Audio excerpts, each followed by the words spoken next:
Hello everybody and welcome to Civ House. I'm Rob, and today we're going to be taking a look at another new leader in honor of the July 4th weekend here in the United States in Alexander Hamilton. Yes, the man that they made a musical about, and one that is extremely popular and one that kind of brought his life back into the spotlight in a very significant way.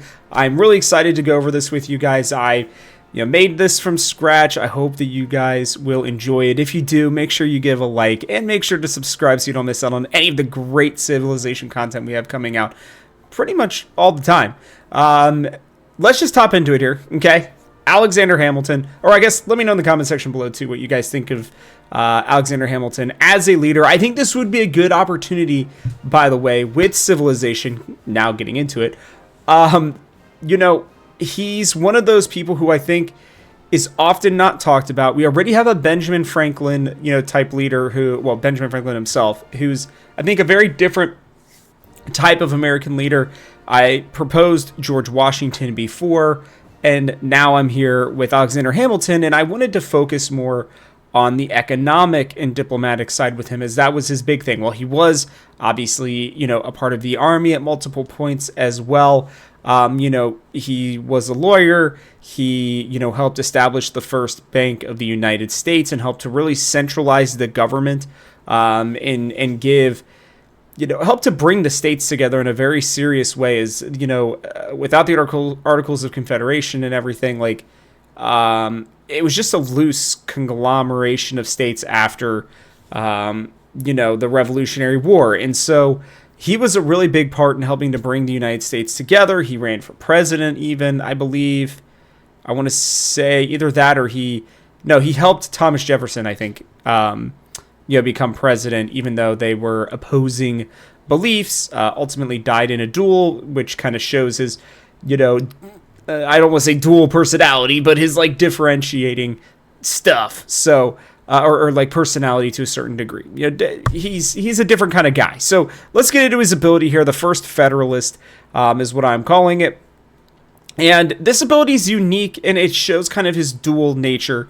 He's got the plus 3 gold per age, and plus 25 happiness for each resource assigned to your capital.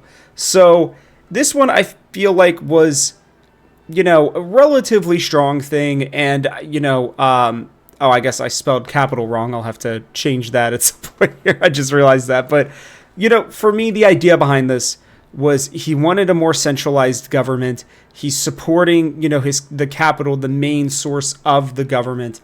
And so I felt like instead of doing, I think Amina has something similar to this, but it's plus 1 gold per resource in all of your cities. Instead, I wanted to do this, just for your capital. You get that plus 25 happiness as well, which is kind of fulfilling that diplomatic side, because you're going to be wanting to get into celebrations because he has a new government called the Federalists, and it's unique to Alexander Hamilton. And the idea would be that during a celebration, he gets plus 100% gold. So a massive increase, potentially, depending on how well you were doing gold-wise, which you should be doing well. And plus 100% production for 10 turns, but minus 50% happiness for 20 turns. The idea behind this, again, is that he centralizes everything. He brings a lot of gold, a lot of production to help build something up very quickly over those 10 turns, right? You're going to accumulate a lot of gold.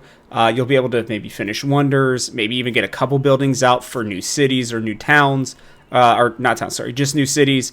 Use that gold for towns, obviously. And the idea would be then that there is a penalty, though, for this, because this would be an insanely strong thing to have during your celebrations. You've brought together a nation. The people are really happy. And it takes longer to get another one, is kind of the idea behind this. Instead of you just being able to consistently do celebrations, and he would be the strongest leader in the game by far with this. So I wanted to have kind of, again, that dual nature kind of separate and make things a little bit tougher. There's the good part, and then there's obviously the bad portion of it. So my hope would be that this would be something that you could balance this at some point. I know people are saying that George Washington is insanely OP, and he kind of is. The more I thought about it, but I really felt like with Hamilton, this was a good way to have him be very strong for a period of time and then have that kind of weakness where, the people kind of cool off in a serious way. And some people don't like, obviously, centralized power. That was kind of the point and why the Federalists struggled a little bit as well at different points, trying to make the president almost king-like at different points. So, this was, I thought, good for the dual nature. You guys will have to let me know what you think of his ability in the comments. But I also had a couple recommended civs and the age unlocks. The age unlocks are America and Haiti, or the Haitian Empire, I think is what they called themselves, the Haiti Empire. In the modern age, I'll explain that here in a second. For antiquity, I went with Axum and I went with Carthage. I think Axum, works really well, obviously, with trading and different resources. I thought it would just be a good way to get those resources, to get that trading going for Hamilton early on, so you can get those early celebrations and really get a good head start.